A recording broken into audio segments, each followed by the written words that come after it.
It is Ryan here, and I have a question for you. What do you do when you win? Like, are you a fist pumper, a woohooer, a hand clapper, a high fiver? I kind of like the high five, but if you want to hone in on those winning moves, check out Chumba Casino. At ChumbaCasino.com, choose from hundreds of social casino-style games for your chance to redeem serious cash prizes. There are new game releases weekly, plus free daily bonuses. So don't wait. Start having the most fun ever at ChumbaCasino.com. No purchase necessary. VGW. Void where prohibited by law. See terms and conditions. 18+. We made Treks.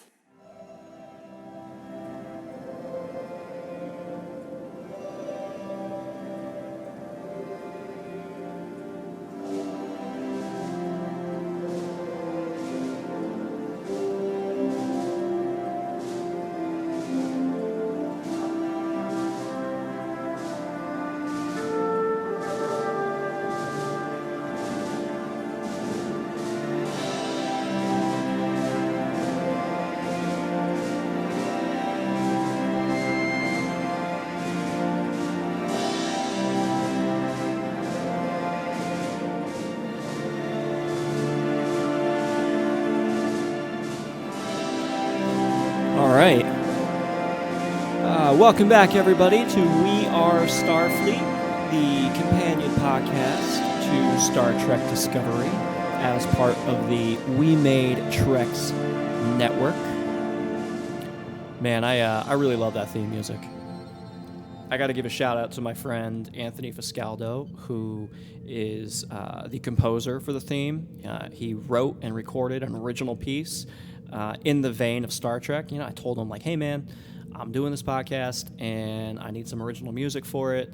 Can you help me out? And, you know, a week later, he comes back with, you know, this great original composition.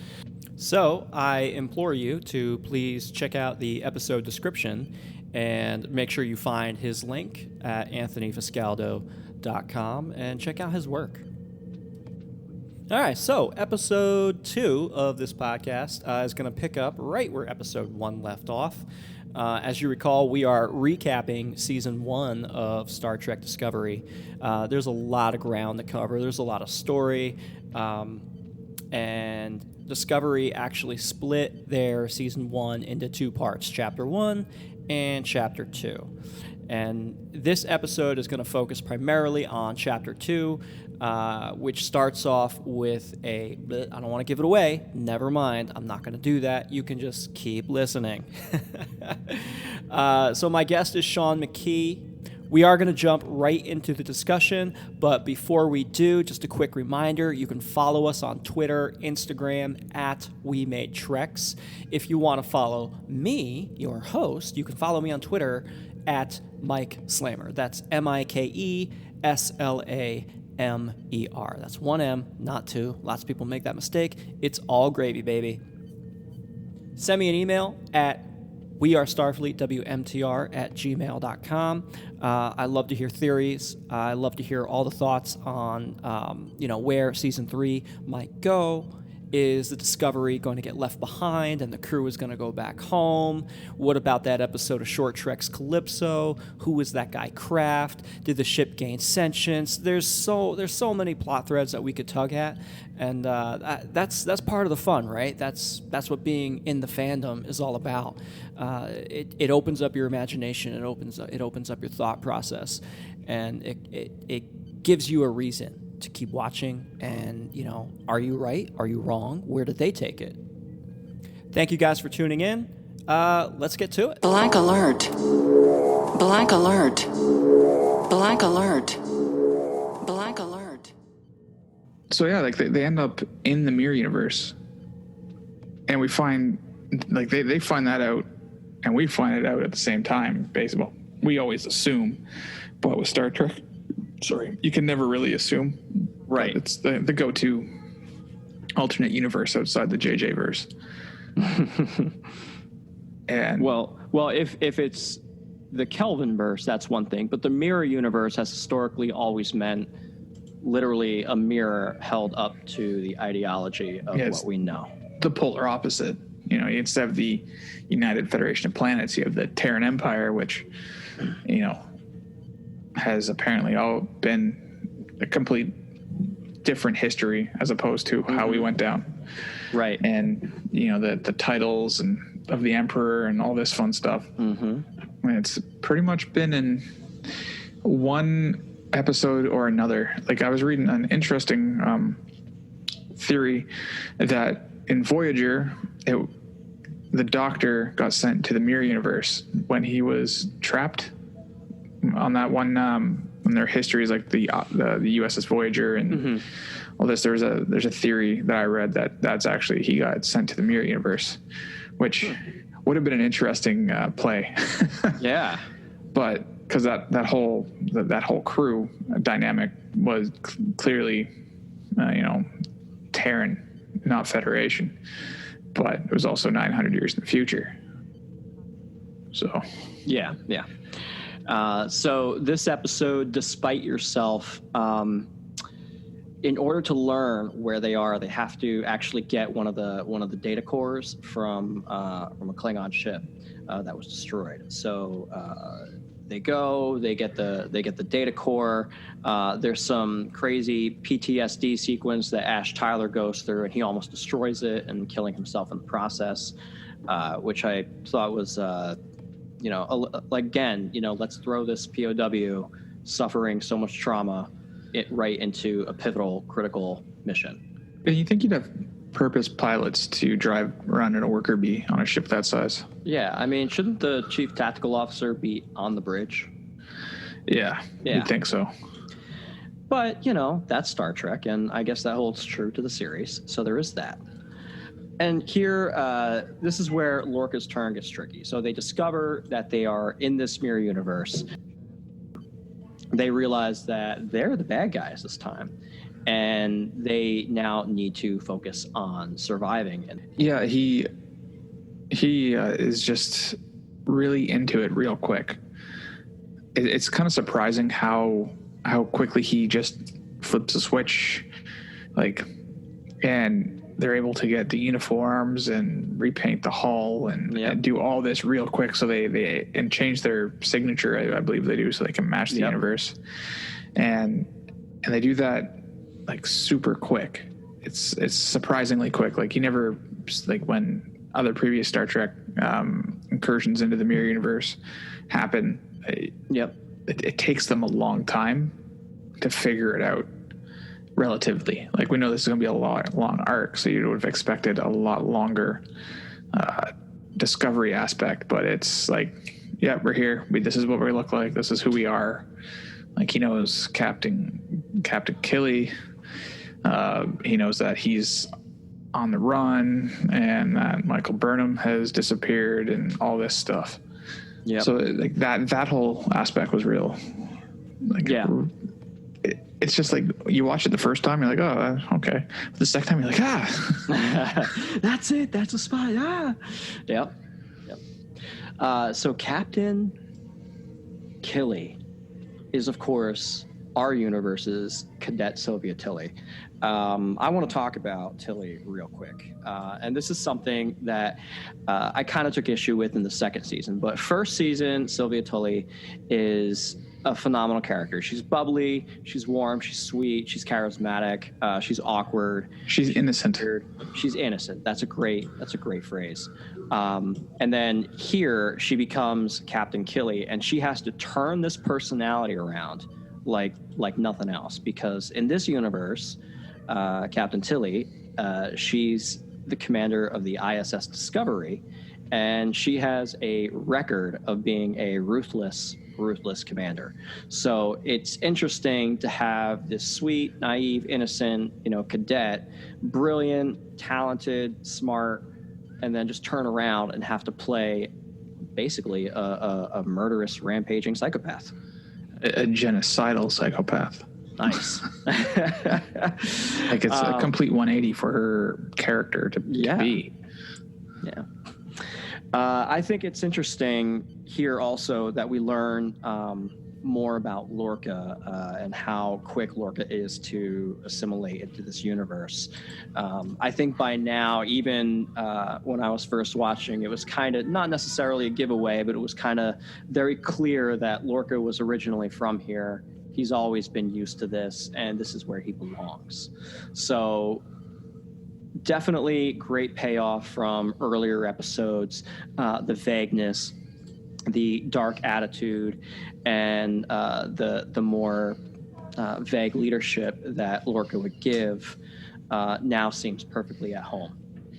Yeah, and later on in this episode, they find he discusses things about the USS Defiant, which, we find out in the original series gets captured in the Tholian web, and then in Star Trek Enterprise gets transported to the Tholians in the Mirror universe, and then the ISS Enterprise NX-01 goes and captures it and loses basically the entire ship except for the Defiant, and then we have it's just interesting, and that whole information about the USS Defiant you think wouldn't be common knowledge in the Mirror universe, especially wouldn't be on an alien rebel data core. Yeah. So it just goes to show you, though, how sloppy the Terran Empire really is at security and, trying to withhold any information from the rebels. Well, either that or with, the big reveal about Gabriel Lorca. Yep. He fed that information to them to further his plan. Right. So the plan then is to find out how the Defiant got into the universe so they can get back out.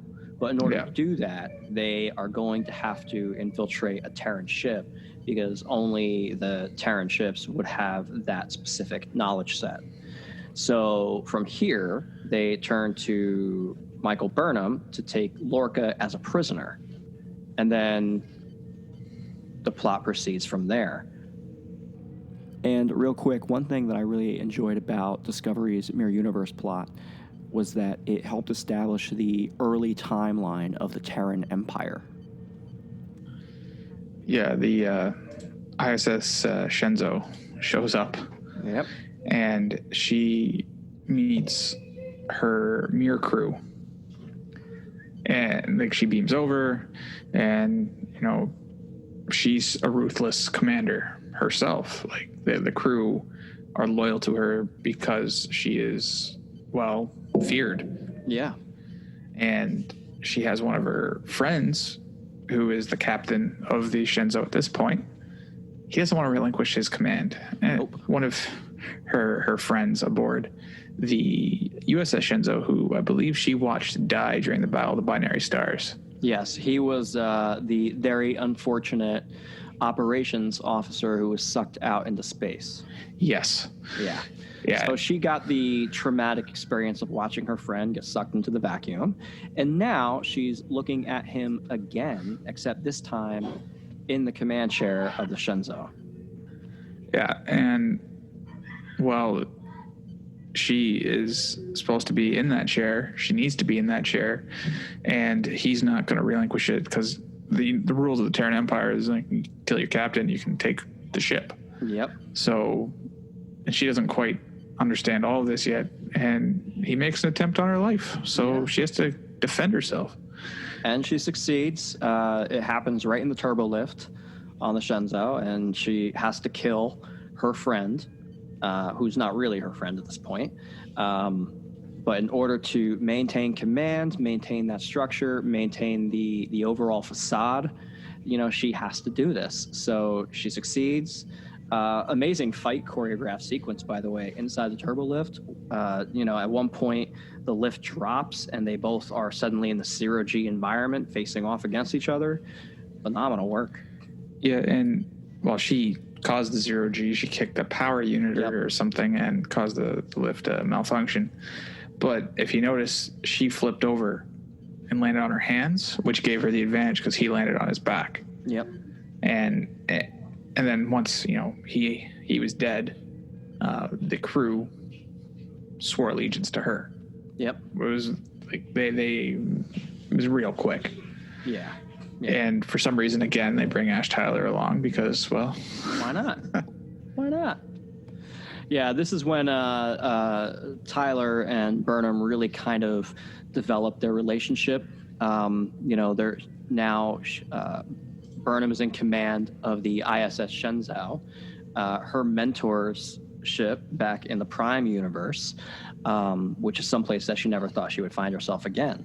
So, there's a lot of trauma and there's a lot of emotion and feeling there that for any reasonable person, would just be an excuse to hit the eject button and get the hell out of there. But she has to sit through this. She has to deal with it. And Tyler just so happens to be there, and their relationship kind of evolves at this point, and they start to rely on each other more than just, hey, colleagues and potential lovers. Now it's like, okay, no, I need you. Yeah, they're the only two people that they can really rely on and talk to. Mm-hmm. And we also find, just how loyal the crew is to Burnham. She disappeared. Like her universe character disappeared without a trace, and then boom, she's back. Yep. She kills the captain, and she's back in charge. And they'll listen to her. They'll follow her orders. They'll try to anticipate her orders, which she snaps at. And yeah, she really, really goes into that role, but still with the Federation angle. She's trying to fit into the Mirror universe without betraying her morals. That's probably the best way to describe her actions. Yep. No, for sure. The episode closes with Lorca being shoved into the agonizer booth, which, for those who may not know, the agonizer booth is a classic torture device where you are shoved in and electrical force field penetrates every nerve ending in your body, searing it. So certainly not pleasant. And if improperly used, can kill you. Yes, it can result in immediate death. Which is brought up multiple times during the arc in the Mirror universe. Yep. The next episode is where it's called The Wolf Inside. And this is the Shenzhou is given a mission to destroy the Resistance leadership by the Terran Empire. And Burnham and Tyler travel as part of the away team. And they actually surrender themselves to the Resistance, where we meet Mirror Sarek and Mirror Vok, who turns out that they are the ones who are in charge of the Resistance. Mirror Sarek mind melds with Michael Burnham and establishes that they are, in fact, from a different universe. And they start to negotiate out a deal where the rebels can evacuate the planet before it is destroyed, as was ordered by the Emperor. But this all happens while at the same time Ash Tyler is starting to have a little bit of a crisis upon seeing Vok. And while everyone eventually does escape and gets away, it's not without consequence.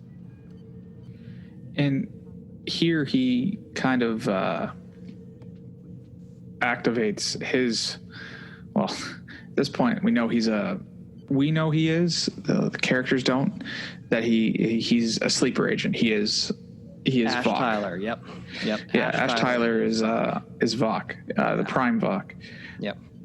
But there was a real Ash Tyler, right, that they grafted into Vok. I would say it's the other way around. Vok was grafted into Ash Tyler. But either way, there's two bodies ripped apart, put together as one. Yes.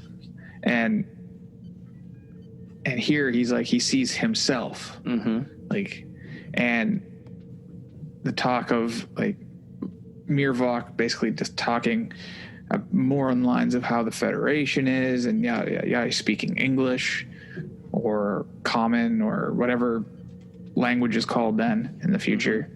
And he speaks to him, Ash Tyler speaks to Vok as in Klingon. Yeah. And he's like, how do you know our forgotten tongue, and yada, yada, yada. Yep. And that really just like, he just starts talking to him. Then they get into a fight. And luckily, Mir Vok overcomes Prime Vok / Tyler and is able to subdue him. And they all think he's being betrayed. They've all been betrayed. And Burnham's like in shock, like wondering what's going on. And then they're going to like say was a trap, and then Sarek is like, I told you her intentions were pure. Yeah. And that yada yada yada. Yeah, but doesn't know much, if anything, about this guy. And it was an interesting, just because you have regular Vok and Mir Vok just meeting, and it's like, so you see this kind of conflict inside of Ash Tyler. He's like fighting himself and his inner self, and it's just, he doesn't know quite what to do.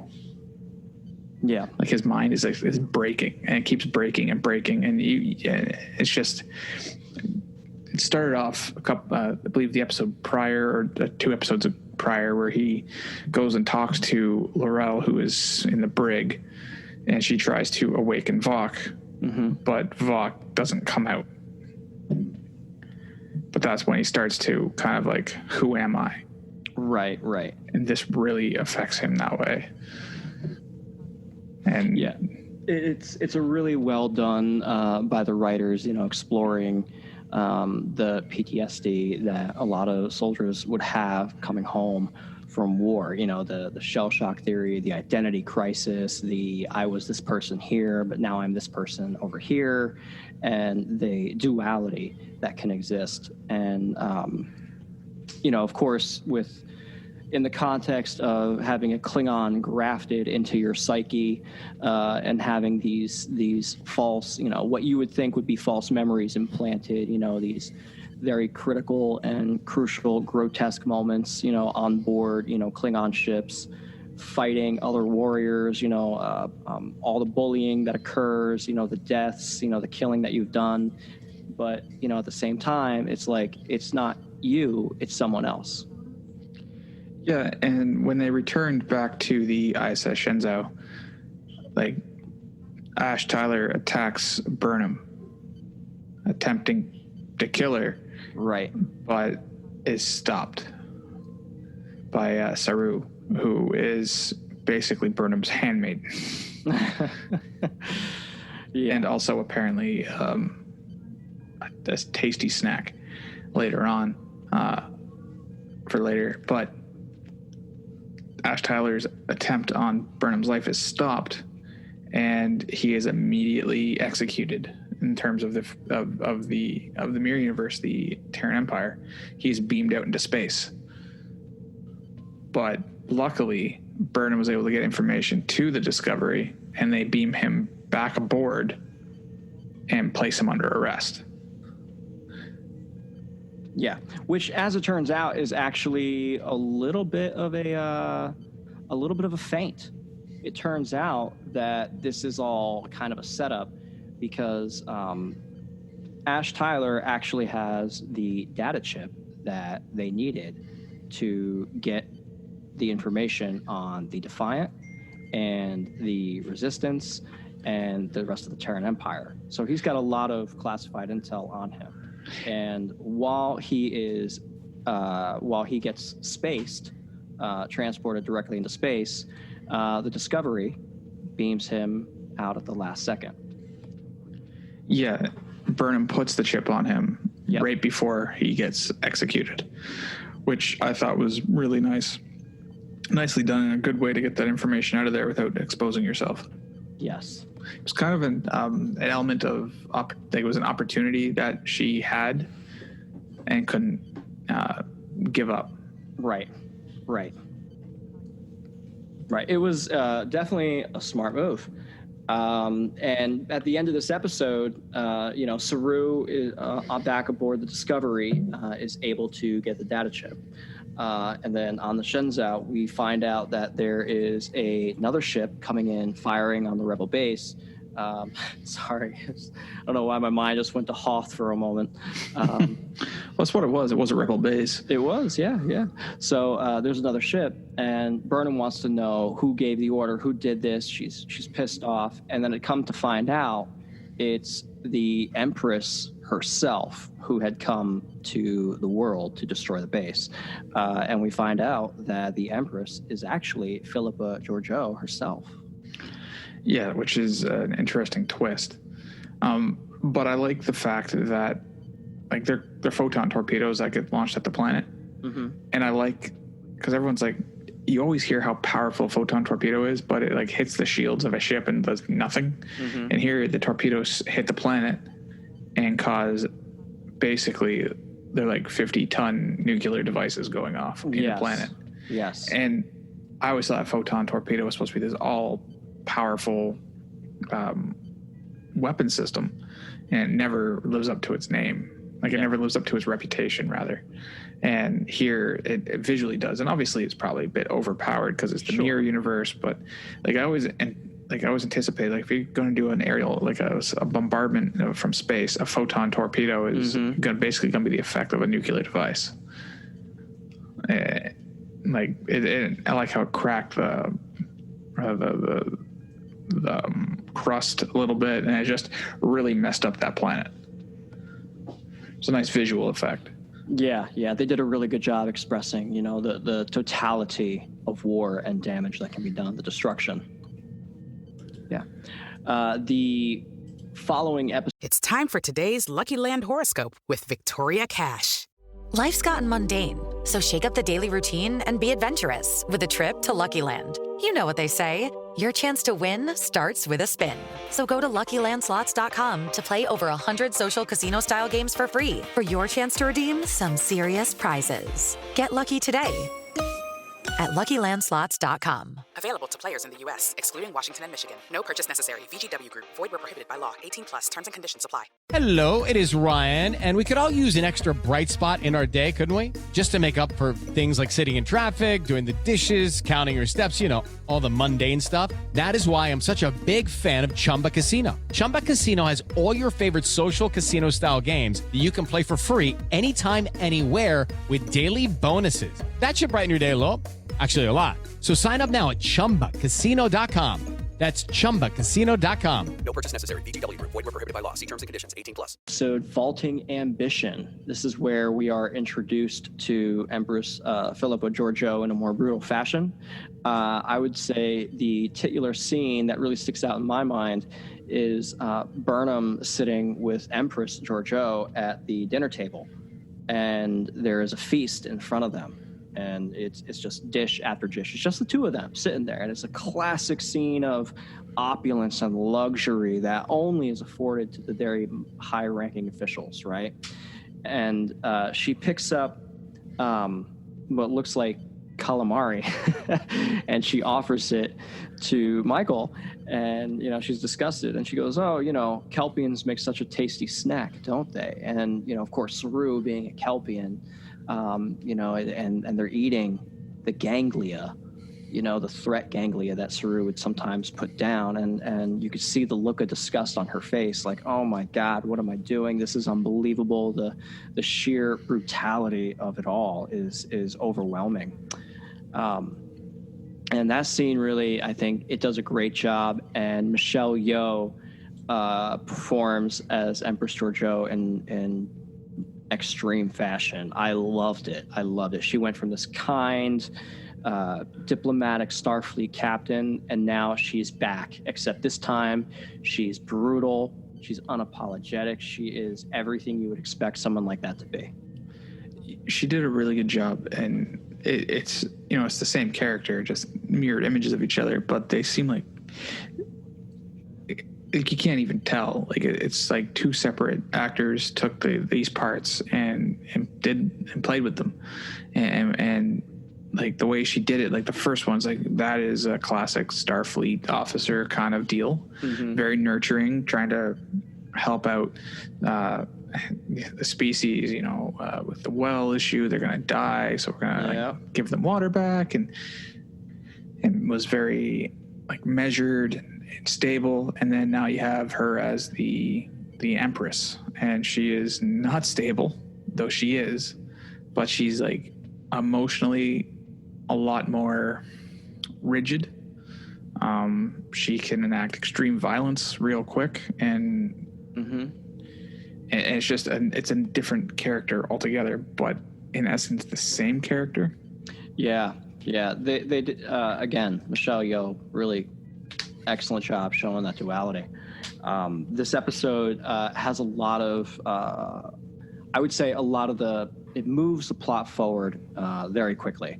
A lot happens in terms of exposition. You have Stamets meets his own counterpart in the mirror universe inside the mycelial network. And that's when Stamets learns that the network can be corrupted, it can be destroyed, it can be damaged. And the mirror Stamets is, he's nihilistic. He's angry, he's annoyed, and he thinks he's superior in every way because he doesn't care about, the after effects of what's going on. It's just whatever immediate benefit he can get. He kind of reminds me of the Paul Stamets you meet like the first Discovery, USS Discovery introduction episode. A little rude, a little curt. Yeah, but a little bit harsher. Yeah. He's more willing to corrupt his science rather than try and be purely about the science. So in this episode, we also learned, it's mentioned before, we should have mentioned earlier, but the spore drive is actually damaged as a result of their crossing over. And Stamets hasn't wanted to go back in. It's damaged. They can't, they need to figure out how to repair it. So well, he's wide-eyed at this point still. Right. They're still trying to figure out how to fix him. Right. So he's in his head. I think he's like in his own little fever dream inside the mycelial network, floating along. And this is where he meets his mirror counterpart. And they kind of have this discussion. They talk about how the network got corrupted and how they can kind of fix it because Mirror Stamets also wants to return to his work. So it's in both of their benefit to work together.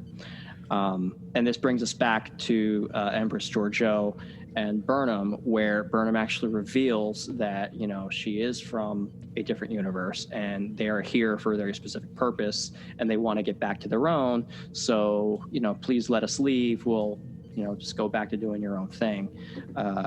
And this is where it's revealed to Burnham that her Captain Lorca is the Mirror Universe Lorca all along.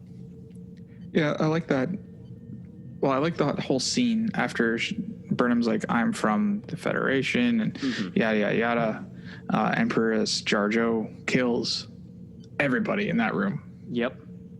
Immediately without thinking about it because they want to keep that whole information about the other universe like as secret as the Federation wants to keep the whole Mirror Universe a secret. And there's only one survivor. And it's basically like, if you keep this, if you tell anyone, you're dead. But if you keep this secret, I'll make you, you could be a governor. Yeah. So he's gone up from like mob boy to governor. And I think what's striking, and it kind of brings it full circle, is the way that Burnham proves she's from another universe is that she gives the Empress her Philippa Georgiou's comm badge that she had been carrying on her. It's just such a cool, like if you were confronted with your own mortality in such a way, like what would your reaction kind of be? Yeah, and the whole fact that she had that was due to the struggles with which got them to the Mirror Universe. She had to go aboard the ship of the dead. She had to confront Cole and had to take it from him. Yep. And after that, they get here. Basically, almost exactly. The next thing was they got to the Mirror Universe. Yep. And it would have been much more difficult if she didn't have that. Her Federation insignia. Also, I believe we walked right past the fact that at this point, Ash Tyler was in sickbay. And when he woke up after having one of his psychotic breaks, he kills Dr. Hugh Culber. Yeah, I was trying to figure out how to bring that back into this. And he makes an appearance here, which plays off in season 2. Mm-hmm. But he makes an appearance in the mycelial network, which the Stametses are currently occupying. Mm-hmm. And Culber there is like, I'm dead. Like, you can't. Like, I'm dead. You can't stay here. Yeah. Yeah. So our Stamets sits down in their quarters, and he's trying to get some. He's just trying to hold on to the moment knowing that it's not going to last.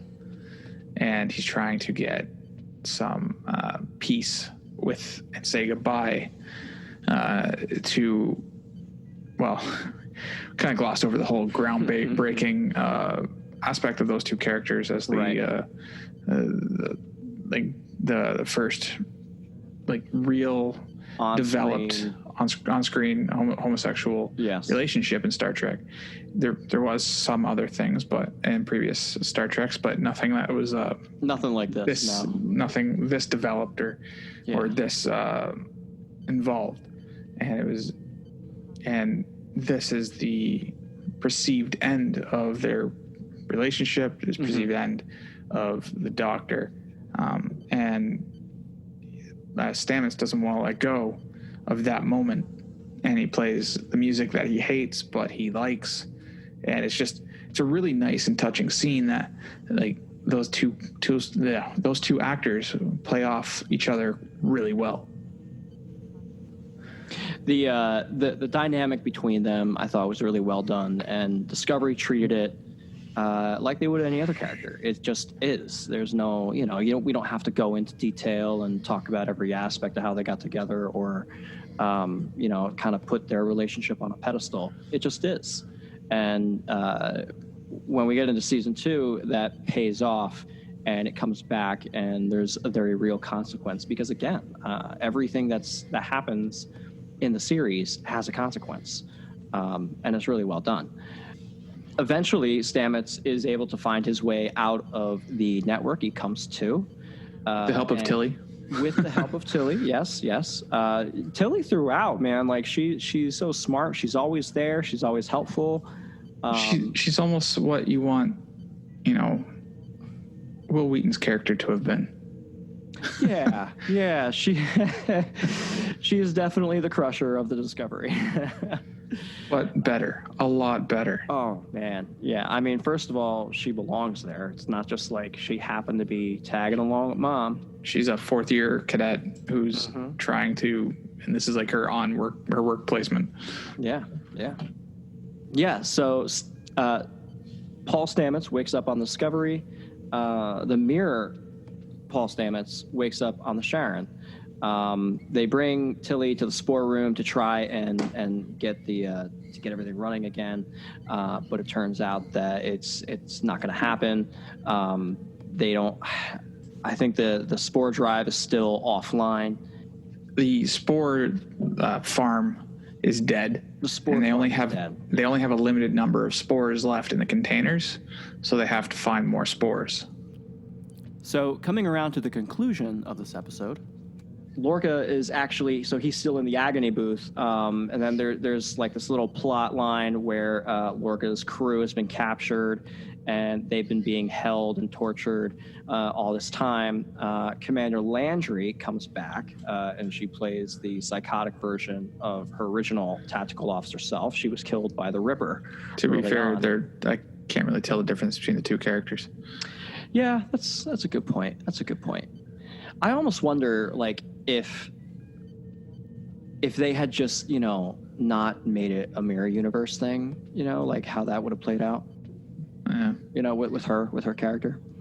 But yeah, so she comes back, and Lorca is able to round up his crew. They escape the agony booth, and then they're making the charge. They're heading to the Empress. They're gonna take down the Empress Georgiou, and they're gonna take the Sharon, and they're gonna take over the Terran Empire.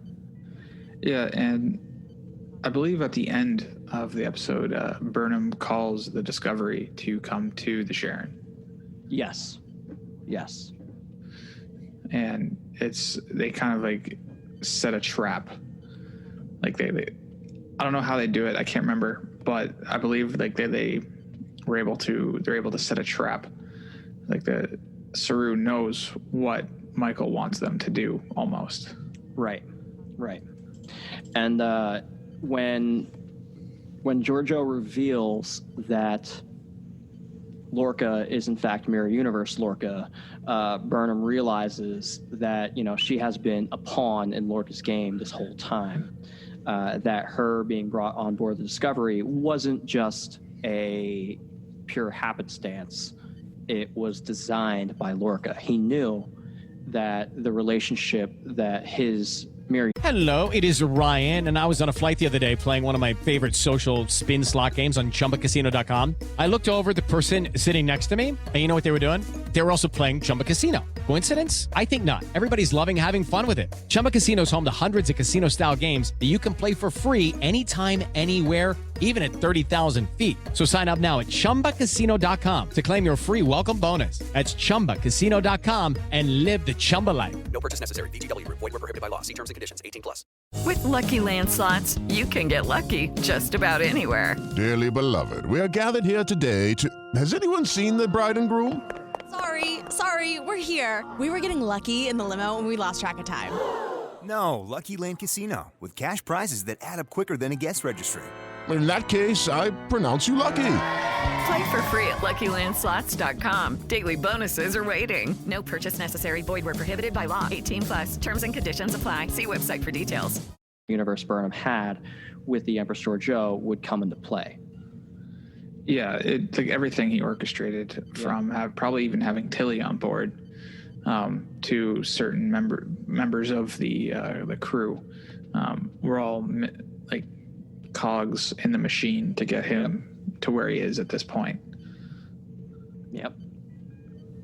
And that brings us into the episode What's Past is Prologue. And this is where Empress Georgiou's she comes head to head with Lorca, and she's able to escape by using the emergency transport system, which is kind of like, another one of those great Trek MacGuffins, like, we just need this thing right now in order to move the narrative a certain way, because it almost seems like, absolutely Lorca had her, like it was in the bag. Yeah, but you also expect like it's not going to be that easy, of course, when you're watching it. And I like the difference between, like, they're both mirror universe groups of troops, but loyalists and the rebels of the Empire, like the Empire loyalists were using basically the similar phaser settings as Starfleet uses. It impacts the body and does nothing, and kills them. Right. The separatists, I guess we could call them, or the insurrectionists, like, you got hit by one of theirs, like, it was up on maximum, it disintegrated you. You were gone. And I like that, so you know who was shooting at who. Like, it's just it probably wasn't that, like, it was probably just like, okay, we need a difference between these two groups of people. How are we gonna do that? Well, why don't we make one person, one side disintegrate the people, and the other side they don't. Right. It's probably just as simple as that. But it also adds to the brutality that we're now finding out about Lorca. Like, he kept a private weapons room, like his man cave, but you don't know how, like, you think, okay, maybe he just likes to study war, but now you don't realize how much he likes to study war. Yeah. Like, we find that out, and it's a nice payoff. Yeah. Yeah, it's you're right, it is. It falls in line very neatly with Lorca's character and the setup that the show has taken us. Yeah, and in this episode we find out that the Sharon is what's basically destroying the mycelial network. Right. So in the middle of the Sharon, there's like this big energy glowing orb, just sucking all the power, and it's actually running off of the spores, and that's what the mirror Stamets is using to power their spore drive, although it's designed differently, and it's poisoning the mycelial network. So in order to escape the mirror universe, they needed those spores, and they thought that they would be able to take the spores from the Sharon. But now realizing how it's in use, Saru basically rallies the crew. He gives this thrilling speech, and they realize, like, we have to destroy the orb, and we are very likely going to destroy ourselves in the process. Yeah, it was, the way they have his character can give some pretty good speeches. You gotta give it to him. Yeah, and the whole, like, everything is kind of just leading up to this moment, and it's they're just trying to figure out what to do, and you have Burnham in the middle of this insurrection on board the ship, and you have Lorca versus the Emperor, and the Emperor's losing badly. Yeah. And then we find out that a lot of people are swearing allegiance to Lorca because he's winning. Yeah. You know, why not? And I mean, that's the rub when everyone fighting for you is a mercenary, right? Like, you know, or the second you start losing, they jump ship. You know, or they just follow the strongest person. Yeah. But I like the build up in that throne room. Yeah. There's some great action sequences, some hand-to-hand combat between Giorgio and Lorca, and Landry and Burnham. And Landry and Burnham had a lot of tension back aboard the USS Discovery. Landry was always Lorca's right hand, and she was the go-to, the confidant. And now that Lorca had brought Burnham on board the USS Discovery, there was an increased level of tension, and Landry felt her influence and her power on board the Discovery slipping. And I think that kind of pays off a little bit here when Burnham and Mirror Landry fight. Yeah, and it just I never liked her character, not the Mirror Universe character or the Prime character. It's just always rubbed me the wrong way. Yeah, but like, that's what the character was meant for. It was meant to be that kind of a character. Right. And she does a really good job at playing it that way. Yep. And like my favorite's that like end point in the throne room where he's trying to like convince Burnham to like stay and basically like rule the galaxy with me. Yeah. And then, you know, it doesn't quite work out that way. Nope. Just, you know, the Empress just stabs him right through the chest. Yeah. And then he's like this great like death scene, which I like, and he's just like collapses down to his knees, and he's like, everything's like, what happened? Yeah. And she opens up the hole in the floor. Like every evil person needs a hole in the floor, and he just falls in, and that hole leads to the mycelial ball, basically. So, the center of the real ship. quick, your theory: do you think Lorca somehow, whether Mirror Lorca or Prime Lorca, will make a return appearance? I could see Prime Lorca, because they don't show his death, so it's easy to explain him back. They just switched places, and the Bruin was destroyed on both sides. It's really, really hard to come back from a stab in the chest. However, we do find out in the second season that people can exist in the mycelial network, right, who die and are exposed to it. So there is the possibility that Mirror Lorca could come back. That's true. I wouldn't mind seeing the especially since like the mycelial network kind of exists at a time, as we'll find out very, very shortly, or time behaves very differently there. Yep. But I wouldn't mind seeing Prime Lorca come back, see how he's different. Yeah, that would be good. The Discovery from there at the same time as all this is happening, Discovery is waging their own attack on the Sharon, and they're able to penetrate the shields and attack the orb directly, and resulting in the destruction of the orb. And that sets off this shockwave. And earlier on, Tilly and Stamets had discovered that, you know, if they rode that shockwave, they could use it to actually navigate back to their home universe. So they simultaneously transport Burnham along with Empress Georgiou to the USS Discovery. Shockwave hits, and we come home back to the Prime universe. Except this time, we are 9 months in the future from when we had left.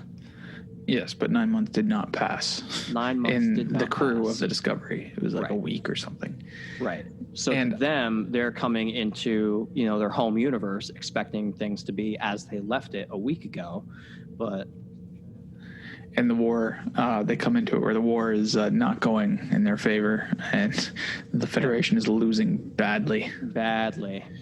There's a great scene at the end of the episode where they show the map on on the Discovery's view screen, and it's just a sea of the red Klingon symbols all across the Alpha and Beta quadrants. Yeah, and it basically just the next episode, the second last of the season, just basically picks up right then and there. Yep. Yeah, and I love that opening scene. That's, to me, it's like how you think a boarding action would actually happen in Star Trek. Yeah. And that's the war without, the war within. So this was episode 14, and historically speaking, a lot of final episodes for seasons in Star Trek has always been two-parters. But with serialization, you don't have to do like 2-part episodes. They just come, and they keep coming, the same story. Don't worry about it. You're going to see it next week kind of situation. So what I really liked about this is it brings back Philippa Georgiou in a way that is both crafty, intelligent, sneaky, and it's just fun. Like it's kind of fun seeing this Empress, this brutal person in the Prime universe, trying to fit in and being given a lot of leeway.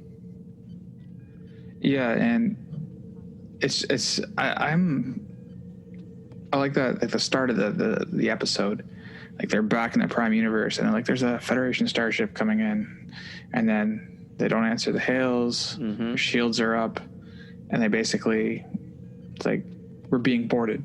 Mm-hmm. And like a strike team beams on the bridge, and we can only assume strike teams beam elsewhere on the ship to secure it.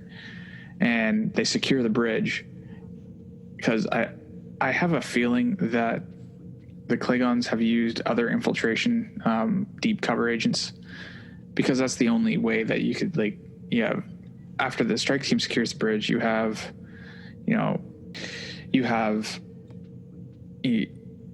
our resident admiral, who's really the only live action admiral that shows up, and Sarek. Yeah, Sarek. Yep. He comes back from the dead. No, Sarek beam aboard. Yes. And he immediately walks up to Saru and mind melds with him. Yep. Basically a callback to what his mere self did to Burnham, and mind melds with him. He's like, yeah, he is who he is. So we have to assume that the Klingons have done multiple infiltration attempts, which probably aids to their fact that they've been winning the war. Right. So the whole Vok experiment definitely did not go wrong here. Right. But they don't really bring it up as saying, like, there's Klingon infiltration agents. They're like, yeah, you guys are good. And then they go on to explain everything. Yeah. And just a sidebar, on that note, the showing that the Klingons are winning and showing, like, not only do we know that they're brutal, they're tough, they're rugged, but they're also very resourceful. They are able to adapt, like back in the TNG era, I remember when Worf is sitting down and he mourns with other Klingons, over the dead. And, it's that classic, where they're just shouting. And you have this structure in your mind of these Viking warriors whose only aim is to hack and slash. But these Klingons, they're very clearly extremely smart, extremely intelligent. And initially you would wonder, well, how could a race of Vikings essentially suddenly become spacefaring people? Like, where did that come from? Where are their engineers? Where are their scientists? But Discovery shows, like, there are. Hello, it is Ryan, and we could all use an extra bright spot in our day, couldn't we? Just to make up for things like sitting in traffic, doing the dishes, counting your steps, all the mundane stuff. That is why I'm such a big fan of Chumba Casino. Chumba Casino has all your favorite social casino-style games that you can play for free anytime, anywhere with daily bonuses. That should brighten your day a little. Actually, a lot. So sign up now at ChumbaCasino.com. That's ChumbaCasino.com. No purchase necessary. VGW Group. Void where prohibited by law. See terms and conditions. 18+. It is Ryan here, and I have a question for you. What do you do when you win? Like, are you a fist pumper? A woohooer, a hand clapper, a high fiver. I kind of like the high five, but if you want to hone in on those winning moves, check out Chumba Casino. At ChumbaCasino.com, choose from hundreds of social casino style games for your chance to redeem serious cash prizes. There are new game releases weekly, plus free daily bonuses. So don't wait. Start having the most fun ever at ChumbaCasino.com. No purchase necessary. VGW Group. Void were prohibited by law. See terms and conditions. 18+. Scientists. There are engineers in the Klingon species, and there are spies too. So, even though they don't mention it, I think it's not a stretch to reason that there are plenty of infiltration agents. There are double agents. Harry Mudd, he was selling information to the Klingons. Very clearly humanity has interacted with the Klingons for a very long time, even prior to this. Yeah, well, they go on to say that humanity has, the Federation itself, they've only encountered the Klingons 3 times. Right. And most of those date back to Star Trek Enterprise. Right. But the Vulcans have had a long history of interaction with the Klingons, and that's where the whole first episode comes, the Vulcan hello. Exactly. And it goes to explain how that came to be, but, it's I wouldn't put it past the Klingons to, a first contact situation came and they just kind of killed the people and took their ship and figured out how it works. I'm not exactly sure if there's a canon source to the original Klingon warp drive. But the whole thing, they show Klingons doing other things in other series, the Klingon ship in Star Trek Voyager. There's various different types of people on that. They're not just warriors. There's a few warriors, but there's more religious sects, right? And other aspects of Klingons, and then you see a bit more in the Next Generation, and even more so in Deep Space Nine during the Dominion War. You see different aspects of Klingons, right? But this really kind of goes into that aspect a bit more. Right. And it's also expounded upon a little bit more. So Admiral Cornwell and Sarek are on board the Discovery now. They boarded it. There's a lot of exposition here and a lot of talk about hey, we're going to catch you up. You've been in the Mirror Universe for so long. Well, to the Discovery, it was only a week or however long, but to them, it was 9 months. So there's a lot to get caught up on. And as it turns out, that all the Klingon houses are basically vying for supremacy over each other. They're fighting Starfleet for dominance and to win the war, but they're also competing with each other, and they're not really unified. They resorted back to the standard Klingon. Yep. We're not a single unified force. Right. And standard Klingon. Yep. So, basically just Klingons being Klingons. They go ahead and they actually, at this point, they meet with Georgiou, and they're trying to learn more about, not just the Mirror Universe, but also what happened to the Klingons in the Mirror Universe. And this is when Georgiou kind of, reveals we killed them all because, they were a nuisance. They were definitely a threat, and we committed genocide. Said there was no other way to do it. So, this kind of leads to the end of the episode where they are planning their mission. Admiral Cornwell, she develops this plan to create a bomb and to bring it into the core of Kronos, which, we can get into in the next episode a little bit more as to how that's going to play out. But Burnham is also here dealing with her relationship with Tyler and Stamets and Culber's death. So Tyler is now up. He's walking around. He's no longer restrained. He's out of the brig, but he's kind of being ostracized a little bit. The crew doesn't really want to talk to him. They're disturbed, rightfully so. But Tyler's also still dealing with this, with the PTSD of it all. And he's still coming to grips with the fact of, he's got this Klingon cult warrior grafted into his psyche. Yeah. He still has all of that, and he's just fighting it. They're just the two sides of Tyler are just combating each other. Yeah. And it's just you can see it. He's fighting himself. He's talking in Klingon. He's talking in English, and there's no they don't know of a way to treat him, but L'Rell does. Right. She kind of created him. Yep.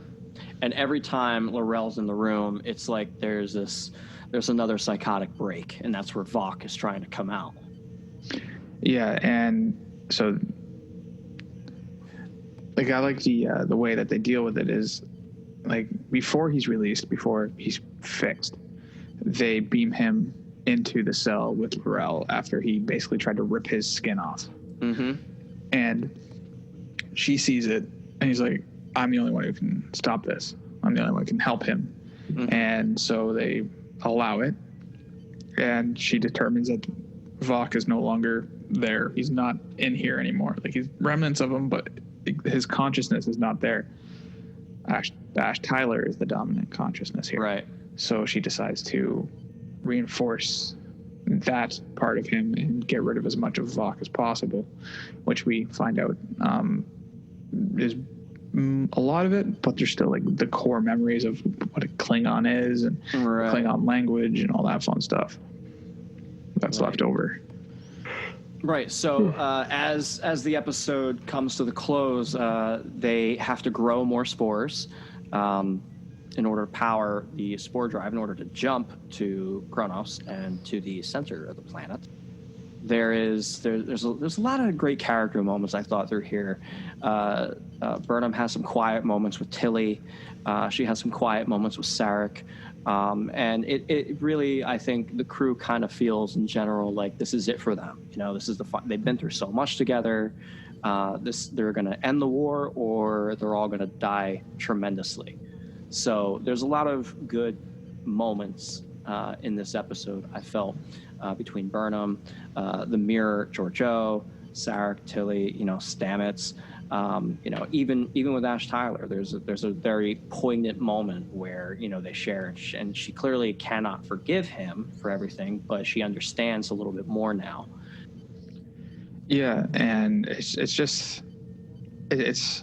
good character development like that. The actor that plays Ash Tyler, he was really good in that role, and playing the duality, two separate characters and them conflicting and combating each other. Did a really good job making that work, and the way that the way that Ash Tyler is kind of like a shell of his former self after being kind of restored to Ash Tyler. Mm-hmm. He's not confident, but he is, and he's just he knows that Vok is a part of him, but he's not a threat to him anymore, kind of deal. He doesn't even know if there was a real Ash Tyler.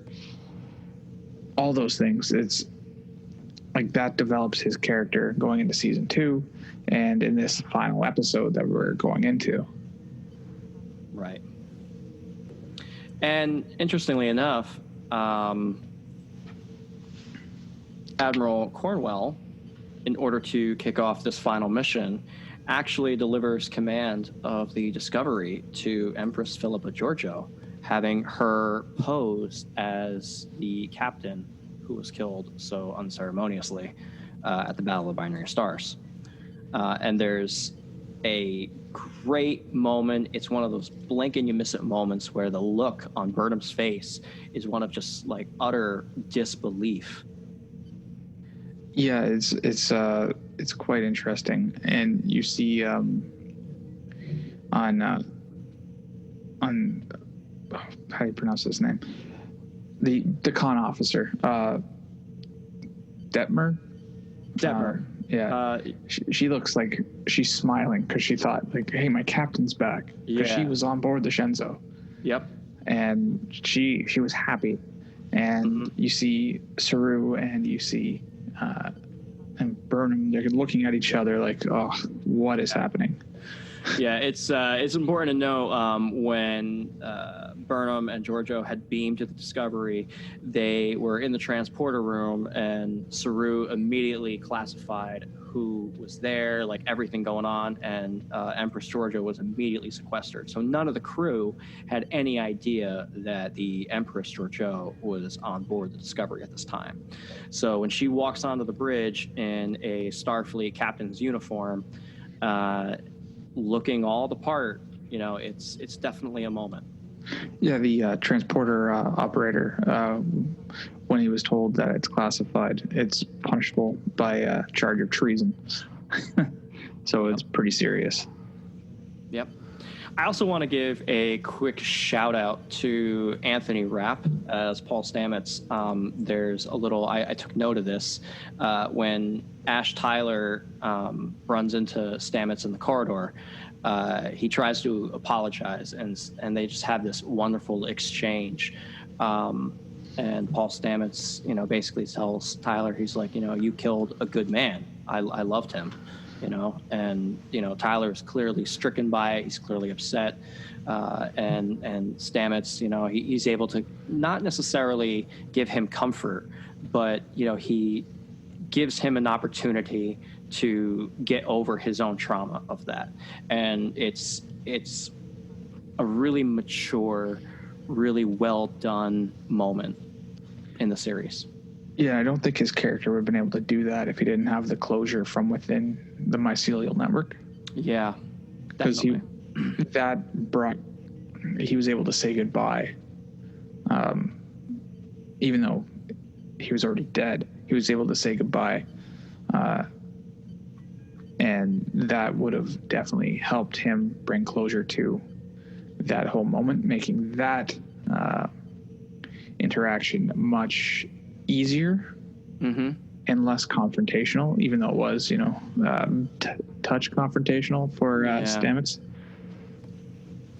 So, Will You Take My Hand is the season finale of season 1 of Star Trek Discovery. And I one of the scenes that still sticks in my mind is with the Klingon bird of prey bearing down on Earth, indicating that this is it, this is last chance, it's do or die. Discovery has a plan. If they don't come through, all of Earth will be conquered. Yeah, it's not just the bird of prey, it's the whole Klingon fleet. Yep. Like, you see multiple ships there, and then it's juxtaposed with, like, you zoom into Earth, satellite goes by, and then Kronos. And it zooms out, and the other Discovery. So, like, they're like, Earth is about to be conquered, and then they're like, but technically the Federation's doing a very similar thing to Kronos. Right. Well, just in a more, backhanded kind of a way. As it turns out, we had discussed that the plan is to launch a sneak attack on Kronos. And this, how can you do that without ships? Well, you have to have some kind of a ace in the hole. And this turns out to be almost literal in that they build a bomb in order to get it into the center of Kronos, and they're going to hijack the planet, essentially. Man, that sounds crazy when you say it out loud. Yeah, but only Giorgio knows it's a bomb. They think it's a drone to map these caverns. That's true. So, just to clarify, the crew of the Discovery, Saru, Burnham, Detmer, they all think that what they're doing is mapping the caverns, and to transfer information about Kronos so they can work up a plan. Giorgio, on the other hand, has suggested that we're going to plant a bomb inside the volcano, and this bomb will set off the volcano, and it'll basically completely wipe out Kronos. Yeah, make Kronos uninhabitable. Yes. And they have to, like, the whole scene leading up to that, like the whole jumping into Kronos, because they can't jump into orbit or they'll be blown out of the sky. Yep. But Kronos is full of caverns and dormant volcanoes, and so they were able to, using Giorgio and whatever Tyler has knowledge of Vok, to find a cavern big enough for the Discovery to jump into. Yep. And the visuals there are probably some of the best I've seen in the show. And like, remember how I was talking about how the ship, when it jumps down? Well, they were like probably a couple meters away from having the saucer section impact the dirt. Yep. Like, it was just a really well put together scene. Yeah, absolutely. There's a great moment when Burnham confronts Admiral Cornwell when the plot of the drone/bomb is discovered, where Burnham gets to deliver one of those classic Star Trek principles speeches. And she really sits back and she gets defiant, and she delivers what I think to be one of the most powerful monologues of the season. Yeah, I like how she's like, I tried this approach and it got us into this mess. Yes.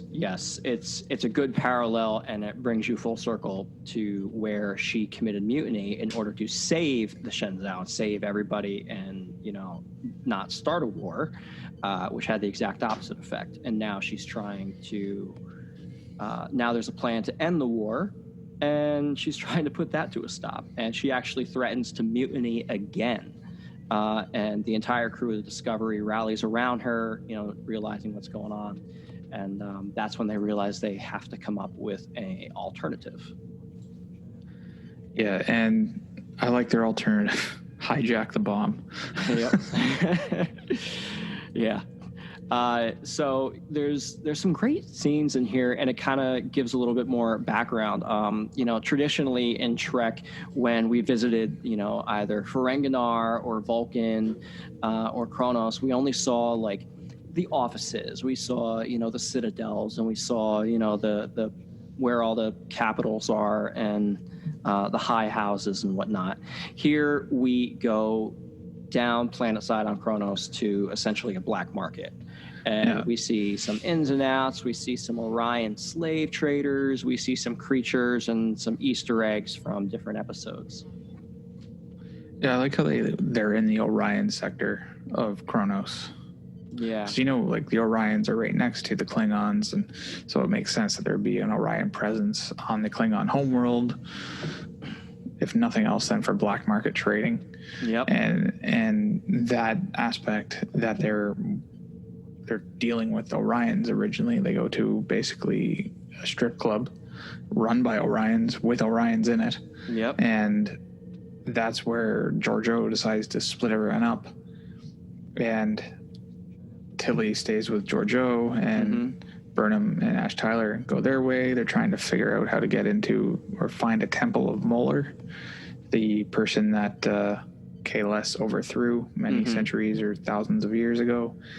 And yeah, it's just like that whole scene. And then you have Tilly waiting for the Empress, who's decided to have a personal show and almost gets thrown out of this club, which would not be good for her. No. So she decides to get high with, well, and then, that's when we discover that it's not a drone. It's a bomb. It's a bomb. Yep. So Georgiou, after Tilly, she gets a little bit too much. Georgiou is able to get to the shrine. Burnham and Tyler find it. They follow her in. They try to get them to stop. She doesn't want this bomb to go off. She doesn't want this to happen. And she's got a plan. So she calls in L'Rell, and she's able to convince Georgiou to hand over the bomb, or the detonator to the bomb, and hands it to L'Rell, who then takes it and is able to unite all the Klingon houses under her name. Of course, the way that she does it, using the detonator and blackmailing everybody, is, not exactly the best way to call for unification, but... Well, she becomes chancellor. Yeah, it does work. And, we're able to avoid a genocidal incident on Kronos. We're able to keep the Klingon homeworld at bay. And then right at the very beginning of the episode where you see all the birds of prey coming down on Earth, here you see them pull away as they realize they've been bested. Yeah, they've been recalled back to Klingon space, and they withdraw from the Federation. And the Discovery returns to Earth for a medal ceremony. The medal ceremony. Now, what's really cool, watching it, the layout of the building that they're in almost matches Star Trek VI, The Undiscovered Country. The same amphitheater style setup, the same rotunda, the dais is in the same location. So I thought that was I don't know if they did that on purpose or if it's just like a popular set or something. They've probably done that on purpose. I would hope or so. At least found something that looks as close to it as possible that they could change it, because despite what a lot of people have said, this show does a lot of service to canon. Absolutely. They try and stick to canon as much as they can, and that something like that wouldn't be done by accident. Yep. And Nicholas Meyer, who directed Star Trek VI: The Undiscovered Country and The Wrath of Khan, he was an executive producer on this season. So I would imagine that he probably had some type of hey, you're going to want to include this in this part of the scene. Yeah. It's a great moment. It's a classic. Our heroes come home and they're being honored. Burnham delivers a great speech. And in fact, it's currently going around on the internet now with, Black Lives Matter, equality movements all over the world, which is beautiful.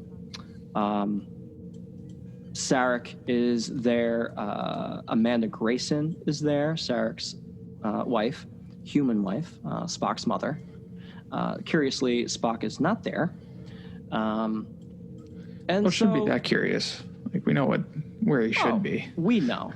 But, in the context of what's happening, you would think okay, maybe I'll show up for that. Yeah. But yeah, so they are presented. They all receive the Starfleet Medal of Honor. There's a nice scene where Paul Stamets is holding Hugh Culber's medal in his hand. Tilly gets promoted. She's accepted into Starfleet Command Training Program. She becomes the ensign. And then they go off to take Sarek back to Vulcan and to pick up their new captain. And along the way, they receive a Priority 1 distress signal. Hold on. Holding on. Michael Burnham is reinstated with the rank of commander. Yes. Back into Starfleet and assigned to the USS Discovery as science officer. Yes. Continue. That was a good note. I appreciate you stopping me. So the entire time she was on Discovery, she did not hold a proper rank. She was a specialist. Yeah, she was, because of, the court-martial and then being back on Discovery. But she got a full pardon from the president of the Federation, and her record was expunged. Yep. And which could play into why Spock said there's been no mutinies on Federation ships. Right. It would make sense to expunge that record entirely, Though she was the most famous mutineer in history of the Federation at that point. Yeah, I mean, everybody knew. Tilly even quips when she first meets Michael Burnham aboard the Discovery in their quarters. I've never met a woman with the name Michael before. The only person I know with that name is the famous mutineer. You're not her, are you? But it was also probably classified to the events of season 2. Sure. Along with the fact, the Spore Drive, they do have a moment where Stamets is very clear. He's like, we cannot use the Spore Drive with a human. They need to find a non-human interface. Yeah, which is, makes sense. But now back on point, the USS Discovery en route to Vulcan receives a distress call. Yes, being from none other than the USS Enterprise. And this was probably seeing this scene, how I mentioned earlier about the 3D space, how the Enterprise comes in from above, down, and on an angle. And then it kind of just rotates to be in line with the Discovery. Oh, man. Oh, the chills, the goosebumps. everything. And you know what? Like, of all the redesigns of the USS Enterprise or the Constitution class in general, this is my favorite. Yeah. I've always been partial to the Enterprise A, but this is... Well, that's more of a refit. It's a movie. That was a movie redo. And, you know, the technology advanced, it needed new nacelles and what have you. But this look, like, I see the NX-01 lineage in this one because, you know, the Enterprise is old. It's on its second captain at this point, and, you know, it's already done a 5-year mission. At least 2, maybe 3 5-year missions. I have to redo my early Enterprise history. But, like, you see the nacelles, and, you know, to me, that screams the NX series of ships. And just like the neck is shorter and all that, but it just looks like an Enterprise. It looks like the Enterprise, just updated. Yeah, it's a gorgeous shot, and it pays off. You know, I think a lot of people were asking, you know, when it would tie in to the original series, because Discovery takes place 10 years prior to the original series, but, you know, it's still out there, you know, it still exists. You know, Pike is, you know, it's right along in the timeline. So you have Captain Pike arriving in the Enterprise, sidling up alongside the Discovery. And to your point about the 3D plane, I read an interesting article a very long time ago, and it's stuck in my brain, and it's now one of those things that I accept as pure fact. And that's, in Starfleet, when ships are meeting each other in space, it is a common courtesy to align your vessels in order to, you know, be on the same plane. I can see that with Federation ships, but, like, I just like how this series just plays with the whole space and orientation aspect of space. Yes. But yeah, the whole shot here with the Enterprise coming down out of a nebula, swooping in, and then coming up in front of Discovery. And this shot, like, you know how big the Constitution class USS Enterprise is. Then you look at the Discovery in front of it, and it's massive. Yeah, they do a great job. The Crossfield class is way bigger. Yeah. But you have to wonder, there's the USS Glenn and the USS Discovery. Where's the USS Crossfield? That's fair. You know, it could have been designed by, you know, a ship designer with the name Crossfield. Yeah, but that doesn't fit with Starfleet ship naming conventions. But anyway, that's a nitpicking thing. That's a nitpicking thing. Yeah. The one thing I really like about Discovery, season 1 particularly, is it explains why in the original series the Enterprise had to go do everything, because most of Starfleet was destroyed. They had no ships left. Yeah. And it's going to take a lot longer than 10 years to rebuild the fleet. Yep. And retrain the officers and retrain the non-commissioned, because eventually Chief O'Brien's apparently a non-commissioned member. Yep. And get that knowledge base back, because I don't particularly believe the death toll stated in here based on the evidence of the series of, you know, in the first however months they lost, 6 months, they lost over 8,000 people. That's like 6 ships. Well, to be fair, crew complements on the ships were a lot smaller. But with the sweep of the Klingons and, you know, loss of all these star bases, loss of Starbase 1 and all this, it's very clear to see that the Federation was basically just down to its bare bones. Yes. And there's a reason that explains why these exploration cruisers, the Constitution class ships, were the primary ship defending the Federation in 10 years, because they were the most powerful ships that they had still. And it explains why the Federation went to mass produce like the Miranda class and and the Soyuz and all these other ships that served over 100 years because of the losses they experienced during the Klingon War. Right. And it also helps to explain, you know, why we see so little in Star Trek, the original series, of other starships, and why seeing, for example, in the Doomsday Machine, other Constitution-class vessels is so striking. It's like these are, basically the heavy cruisers for Starfleet, and to see something so powerful get taken out is so jarring. Yeah, and it just explains why there's why the Constitution class was used so much. Mm-hmm. Like they explain here, like it was left out to explore because they were out exploring. It made no sense for them to recall them in case they lost. But these are also some of the more powerful ships in the fleet, so why weren't they recalled? True. And now that's pretty much the backbone of the fleet is these heavy ships. Yep. And it explains why, James T. Kirk absolutely hates Klingons. Because he was an ensign or a lieutenant during this war. Yeah. Like he was serving on a starship that fought in this war. And this is why he does not trust Klingons and hates them. And long before they killed his son. Yeah. I mean, he had plenty of skirmishes, throughout his career. Even as captain of the Enterprise, he was imprisoned, by the very end of his career. I mean, he's had no love for Klingons ever. It's always been that way. And, it's understandable. And a lot of folks who came up in Starfleet with him, of his class, of his generation, they're going to feel the exact same way. They lost loved ones, they lost colleagues, they lost, brothers and sisters, in this war. And it's something that's, even though season 1 touches on the war and they get into it, that type of damage and trauma to, to the Federation, isn't really explored as deeply as that could be.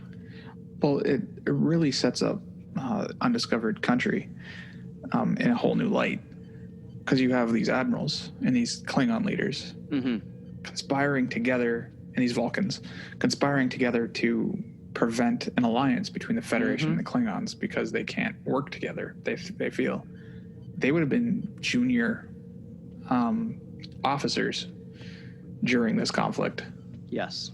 And their entire careers would have been colored by losing friends and fighting in hand-to-hand combat with the Klingons. Much like how the Romulan War colored the Federation's view of the Romulans for centuries. Yep. Just the Klingons were much more in your face about it. And that's why I like this season as much as I do, is because it really does explain why there's so much anger and hatred towards the Klingons, and how it takes so long to get that away from the Federation. Like it was even in the Next Generation time, there's hatred towards the Klingons. Sure. I mean, Worf being on the bridge of the Enterprise it never would have been thought of, in this time period. It's just it's not even anywhere on the roadmap. Exactly. And the fact that you lose the majority of your fleet, you had colonies that were subjugated, and you lost massive star bases, which also explains why, like, they lost all these star bases, which explains why they had the deep space style star base built, and then the regular star bases that they started to build, those massive star bases. The behemoths, yeah. Yeah, the deep space star bases were always the hub and spoke design, whereas the larger ones were kind of resembled like a spinning top. So that explains why they kind of like created this one style of base for this purpose and one style of base for that purpose, because they lost everything. Yeah. They became a lot more standardized. And a lot more modular too. I think a lot of the starships, the Miranda class, the Excelsiors, as you see, there was a design thought built in where it's like, well, okay, we're going to build these ships to last 100, 150 years.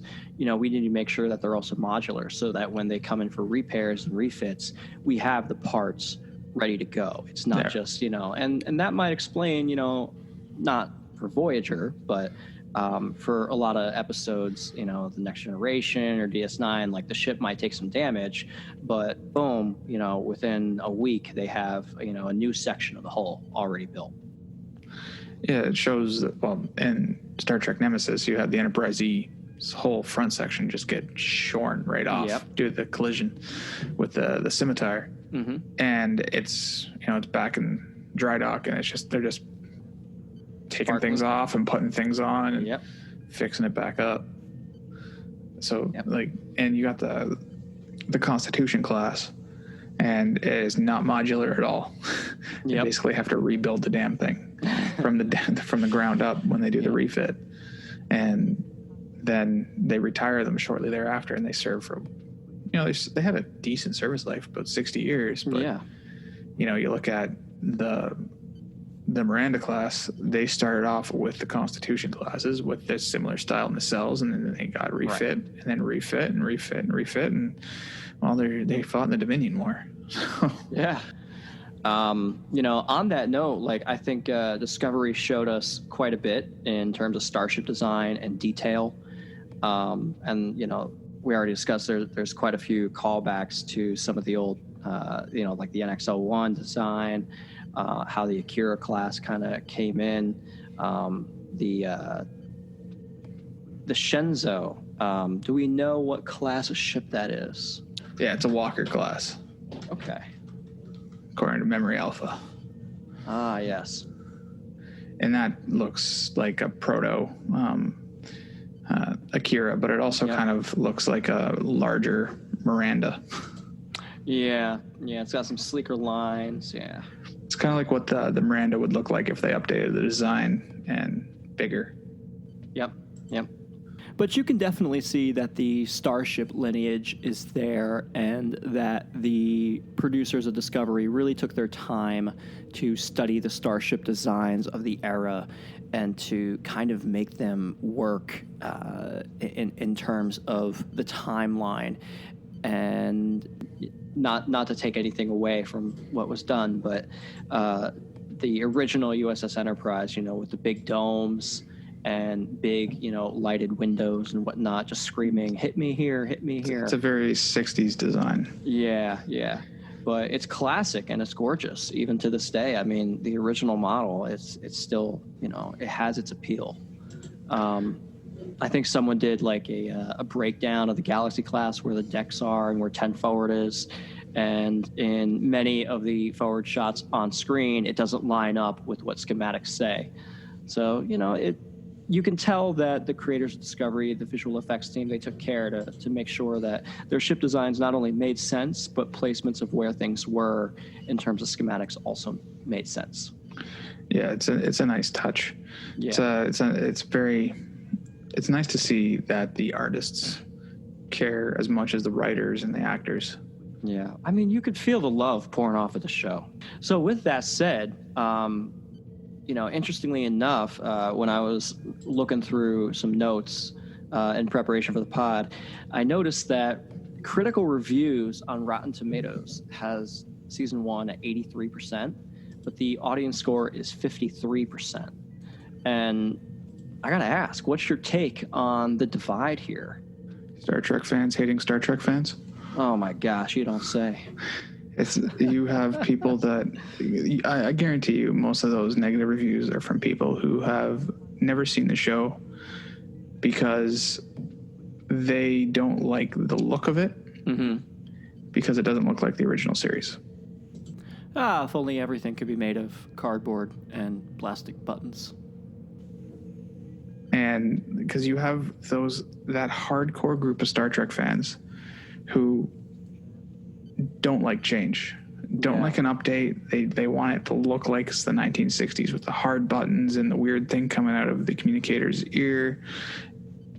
And they don't like a refresh. You see the same thing when Star Trek Enterprise came out. People just hated it based on the visuals. Yeah, it had story issues and it didn't really get its stride until season 4, but it was a good show. It was a Star Trek show. It was nice to see something, come out. And, people are going to hate this show because it doesn't fit their personal interpretation, their personal dream.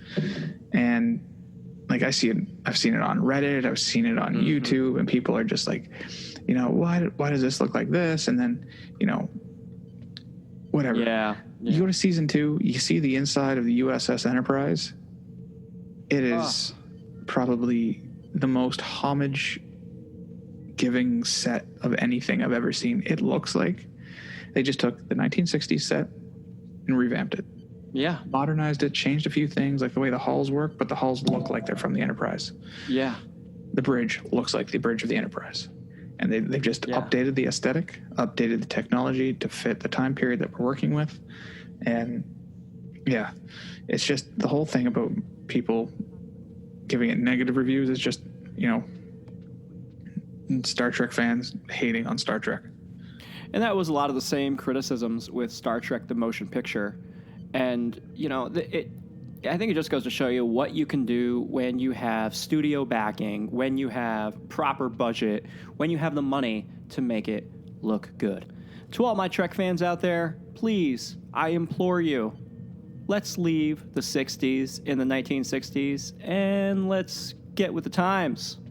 In one of the early reviews on NPR, they definitely recommend Star Trek Discovery as a bingeable show. The quote is, "They boldly reinvented and updated Trek, and it brings back Sarek. It focuses on this human orphan raised as an adopted daughter. Like what self-respecting Trekkie could pass up that?" That's literally the quote. What self-respecting Trekkie could pass that up? And honestly, probably a Trekker is going to find some offense being called a Trekkie. That's deep. That's some deep knowledge, Sean. That's some deep knowledge. I just come on, people. It's Star Trek. Enjoy what we have. Exactly. Because you know what? This is probably some of the best Star Trek. Like we've had. Like it's the strongest first season of any Star Trek show. I think it's even stronger than Picard. Though Picard was a really good first season, but that's for another podcast altogether. Yep. But got to plug my colleagues on the Make It So Star Trek Picard podcast on the We Made Treks network. I believe the first season of Discovery, given that it changed hands halfway through and the story took a turn here and a turn there, this is the best first season of any Star Trek available anywhere. Like, watch the first season of Next Generation. I 100% agree with you. I mean, even the first season of DS9, and I love DS9, like the first season is rough to walk through. First season of Voyager. How are the Kazons a threat? And why are they around for 2 seasons? I know. Oh my gosh. Not for nothing, I love Star Trek Voyager, and there's a lot of great storylines that can be visited there. If any series in particular deserves a true one-on-one reboot, I think it's Voyager. But Discovery had an uphill battle in getting off the runway. I'm just so glad that it's going to be around for a few more years. Yeah. COVID accepted. I mean, luckily they finished production. They're currently scoring, which is one of the late game processes. And they're going to be allowed to start shooting again soon in Toronto. That's good. I'm sure that they're going to have all new regulations surrounding filming and shooting and everything if they haven't already put that in place. But, Brian Fuller was brought on initially to produce this show. And, the bulk of the story was his. And, we can only assume, because we weren't there, we don't know. At least I don't. But, chapter 1 and chapter 2, that whole dynamic, it really felt like that was very specific to, hey, chapter 1 was mostly Brian Fuller, and now chapter 2 is we took it and we ran with the threads that were put in place, and we put a little bow on season 1 because it was all very self-contained. Everything had a purpose, and nothing really felt filler. And the final scene leads directly into season 2. Yep. I have a feeling. I felt that the war was rushed at the end. Mm-hmm. Like they rushed the ending, and I felt like it was supposed to be a multi-season arc. Yeah. But you know, I'm happy with the way it ended. It set the scene for season 2, set the feeling for the original series, and the animosity between the Federation and the Klingon Empire for the next 100 years. It was really well thought out in that regards, and really played homage to the canon that's been established. It did kind of seem to me like a few things in the Klingon War arc got left on the cutting room floor, so to speak. But I agree with you. Oh man, I can't believe it, but we've reached the end of season 1 here. Before I let you go, Sean, is there anything you want to add or say? Do you want to promote your COVID pod? I have my own podcast called Tales from the Quarantine. You can get that anywhere podcasts are displayed. Apple Podcast, Google Podcast, Spotify, Stitcher, anywhere. And basically what it is I talk to people about how their experiences are during the COVID-19 pandemic. We just have a conversation. They're about 30 minutes long, and we get a feeling of how everyone's doing and how things are in those areas. You can check us out on Twitter, and we are at Tales from the Q. That's TALESFROMTHEQ. Or you can check us out on Facebook. Gotta go to my Facebook at facebook.com/Tales from the Q, same spelling. And we will update with you as many times as we have to get more listeners. So come on, if you want to be on the podcast, just send me a message, send me a tweet, send me a message on Facebook, and I'll be more than happy to talk with you about your personal experiences during COVID times, because these times are crazy. That cannot be stressed enough. Yeah, especially with everything else that's going on in the world right now. But again, come have a listen to us, Tales from the Quarantine podcast.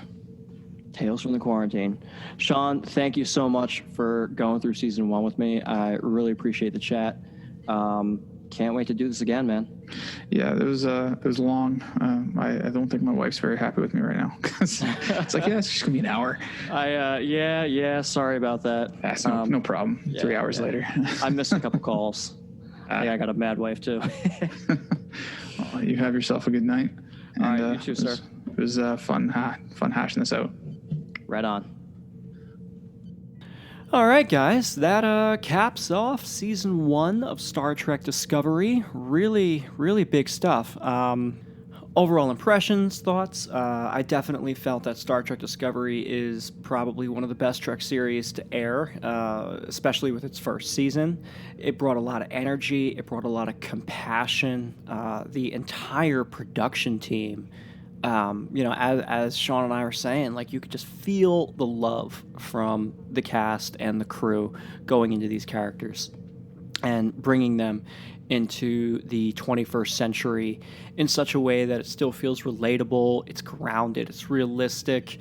And I know there's a lot of critiques surrounding those exact components, but at the end of the day, without this first season, I don't think that Star Trek Picard, Lower Decks, Strange New Worlds, I don't think that these shows would have really seen the light of day and been given an opportunity to be talked about on the studio floor. CBS owns one of the most thrilling and imaginative TV franchises ever in the history of television. And I think we're living in a golden age of Star Trek. All right, guys. Thank you again for tuning in to We Are Starfleet, the companion podcast to Star Trek Discovery. You can look forward to the next episode of We Are Starfleet, getting into Season 2 of Star Trek Discovery. We're going to be talking the Red Angel. We're going to be talking Mr. Spock and Captain Pike. Talking Talos 4. We've got some great content. Season 2 definitely upped the bar from what Season 1 Star Trek Discovery had laid out. And I think it's all extremely rewarding for Trek fans and newcomers alike. So thanks, guys. Give me a follow at Mike Slammer on Twitter. Email me, wearestarfleet wmtr@gmail.com. Follow us on Instagram @WeMadeTreks. And of course, you can always hit our website, www.wemadetreks.com, where you can find links to The Sanctuary, a Star Trek politics and economics podcast, as well as Make It So, the official Picard podcast. Thanks, guys. I've been your host, Mike Slammer, and I'll talk to you next time.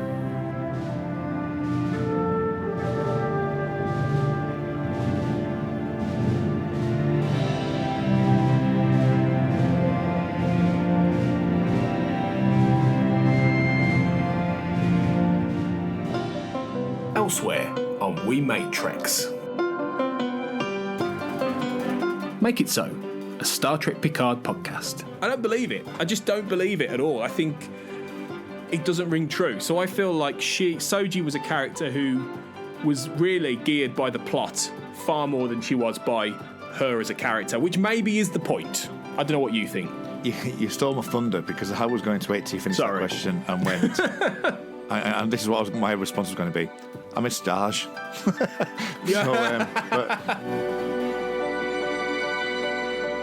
The Sanctuary, a Star Trek politics and economics podcast. Sci-fi needs more strong women, and they had her say that, and for that split second she was on camera, she was in uniform as Kira Nerys. And I think that was a really well-done piece of framing, a good piece of television, a good piece of framing that was really well done. The whole thing was really, really well done. And I think they got it pretty much right on the mark. Check out all of these shows and more on the We Made Treks podcast network.